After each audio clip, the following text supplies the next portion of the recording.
بسم اللہ الرحمن الرحیم۔ السلام علیکم ورحمۃ اللہ وبرکاتہ۔ کچھ حضرات یہ سوال کرتے ہیں کہ کیا ساس سسر کو امی ابو کہنا جائز ہے؟ بہت سارے دوست یا بہو اپنے گھر کے اندر اپنے ساس سسر کو امی ابو کہتے ہیں، تو کیا اپنے ماں باپ کے علاوہ کسی دوسرے کو امی ابو کہنا جائز ہے؟ تو اس کے بارے میں آپ سماعت فرمائیں کہ ساس سسر کو امی ابو کہنا جائز ہے۔ یہ ان کے لیے تعظیم ہے کہ شوہر یا بیوی اپنے والدین کو جس لقب کے ساتھ پکارتی ہے، امی کے ساتھ، ابو کے ساتھ، تو آپ بھی انہی الفاظ کے ساتھ اپنے ساس و سسر کو بلائیں۔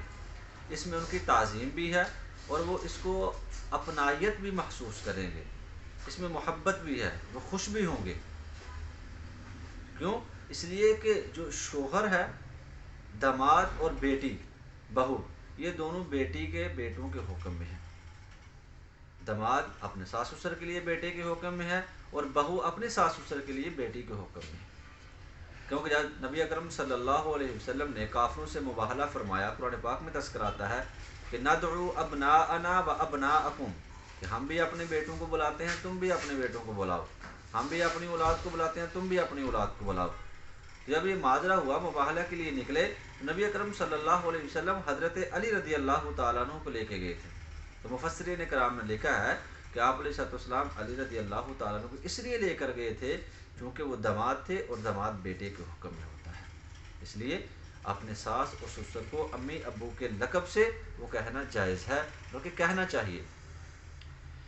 رہی بات دوسری کہ اپنے ماں باپ کے علاوہ دوسرے کی طرف نسبت کرنا جائز نہیں، وہ تو بالکل واقعی جائز نہیں۔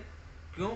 اس لیے کہ جب آپ سے کوئی پوچھے کہ آپ کے والد گرامی کیا نام ہے، آپ کے والد صاحب کون ہیں، تو اس میں آپ کو پھر اپنے اصلی والد کا تعارف کروانا چاہیے، نہ کہ سسر کا۔ آپ کی والدہ کا تعارف پوچھے، نام پوچھے، تو اپنی اصلی والدہ کا نام بتائیں، پھر غیر کی طرف نسبت کرنا جائز نہیں ہے۔ لیکن یہ تعظیماً ہے اور یہ محبت میں ہے، یہ کہنا جائز ہے۔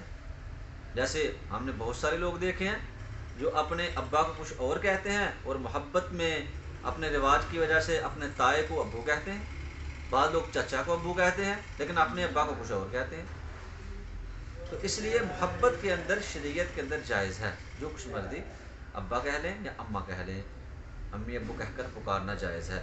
رہی بات دوسری لے پالک، کسی کو لے کر بچپن میں بچے کو پال لیا یا بیٹی کو پال لیا، اب اس میں تھوڑا سا خرابی آتی ہے کہ جب ان کا بے فام بنوایا جاتا ہے، شناختی کارڈ بنوایا جاتا ہے، نکاح کا موقع آتا ہے، تو پھر اس میں اس کے اصلی والدیت کی جگہ، اس کے اصل والدین کی جگہ جنہوں نے لے کر اس بچے یا بچی کو پالا ہوتا ہے، پرورش کی ہوتی ہے، ان کا نام لکھا جاتا ہے۔ یہ جائز نہیں ہے، شریعت میں اس کی گنجائش نہیں ہے، یہ ناجائز ہے۔ بہت سارے نکاح کے موقع پر ایسے لکھتے ہیں، تو یہ ناجائز ہے، یہ نہیں لکھنا چاہیے، بلکہ اس بچے کا والد، اصلی والد اور والدہ کا نام لکھا جانا چاہیے۔ کیونکہ دیکھو نبی اکرم صلی اللہ علیہ وسلم نے حضرت زید بن حارثہ رضی اللہ تعالیٰ نبی اکرم صلی اللہ علیہ وسلم کے لیے پالک بیٹے تھے، کتنی محبت تھی، لیکن قرآن پاک کے اندر جب مکہ کے لوگوں نے زید بن محمد کہہ کر پکارنا شروع کیا تو قرآن نے اس کو منع کر دیا کہ آپ اپنی نسبت ان کی طرف نہیں کر سکتے، والدیت کی، اصلی باپ کی طرف ہی پکارو، کہ زید بن حارثہ کہہ کر پکارو۔ قرآن نے یہ حکم دے دیا۔ اس لیے لے پالک کو تعظیماً تو لے پالک بھی اپنے اس کو امی اور ابو کہہ سکتے ہیں، وہ اس کو بیٹا کہہ سکتے ہیں، لیکن جب شناختی کارڈ کا موقع ہے، نکاح کا موقع ہے، تو اصلی والدین کا نام لکھا جائے گا، نہ کہ جنہوں نے لے کر اس کی تربیت کی ہے۔ لہذا رہا جو ہمارا آج کا مسئلہ تھا کہ ساس سسر کو امی ابو کہنا یہ تعظیماً جائز ہے، بلکہ جس لقب سے شوہر اپنے والدین کو پکارتا ہے، بیوی کو اس لقب سے پکارنا چاہیے، بیوی اپنے والدین کو جس لقب سے پکارتی ہے، شوہر کو چاہیے وہ بھی اپنی ساس سسر کو اسی لقب سے پکاریں۔ اس میں اپنائیت بھی ہے، محبت بھی ہے۔ اللہ تعالیٰ سے دعا ہے جو کچھ کہا سنا عمل کرنے کی توفیق عطا فرمائے۔